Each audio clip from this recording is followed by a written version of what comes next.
Hello, I'm Greg Jarrett. You're in the Strategy Room. A Republican member of the Electoral College, Christopher Suprin of Texas, is vowing to cast his vote against Donald Trump during the Electoral College meeting that's coming up December 19th because Trump, quote, shows daily he is not qualified for office. Suprin, a 9/11 first responder to the Pentagon, called on his fellow electors to do their job, using his words, and suggested a possible alternative. Ohio Governor John Kasich. Joining me now, Democratic strategist David Mercer, Republican strategist Brad Blakeman. Welcome to you both. David, would you be willing to concede that this is a quixotic and futile effort to undermine the election results?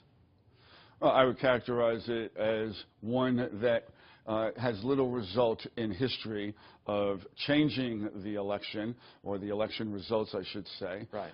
I wouldn't, you know, they have a right to do it, just as much as everybody had a right to vote.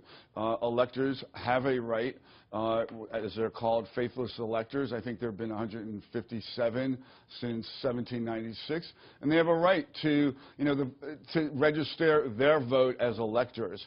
And so it's not done until the electors vote, and little chance of overturning any election results.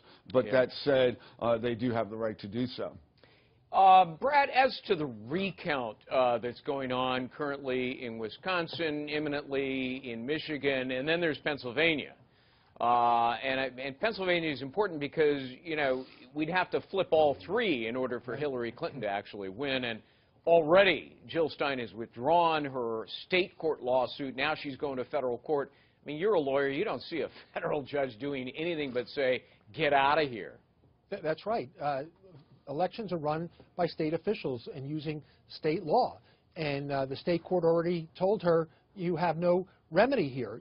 As a matter of fact, you were deficient in not filing timely and following all the rules and regulations necessary to seek the relief that you were asking for. So a federal court is not going to give extraordinary relief and powers they don't have for a recount. They're going to say you already got your answer from the state court. So there is no hope in Pennsylvania, and as you correctly point out, if there's no hope in Pennsylvania, then the other two recounts are for naught. You know, I'm wondering... They're not for naught, though, if I might say. Really? They're not for naught. Everybody can go to bed when the president is sworn in, knowing that the election votes were all validated. I'm sleeping Everybody fine. knows that they are. They have no hope. But hope for what? No one's trying to change They're not going to change the result. Well, no one, but you keep implying that that's what they're trying to do, when in actuality, and it's been on the record said, that the likes of Hillary or anybody else, and I would think that Donald Trump would want to know that the vote is verified. Well, which invites another question, Brad. Hillary Clinton officially joined the Jill Stein effort on recounts, and now we've learned a coalition of electors reportedly has been in touch with Clinton allies as it's trying to persuade Republican electors to ditch Trump. You know, Hillary Clinton suddenly and magically seemed to have a get-out-of-jail-free card when Donald Trump said after the election he wasn't going to prosecute her. Is she squandering that card? Yeah, I'll tell you what, she's squandering. Absolute nonsense. She's squandering all goodwill that she ever had. What she's get-out-of-jail card does she need? She's also getting away from the commitment she made in her concession speech, and that is to unite the American people. This is a ploy by her to delegitimize Donald Trump, and it's also a ploy to raise money. And is she only... it's disgraceful. I mean, David, is she only tarnishing her own standing and legacy by doing this?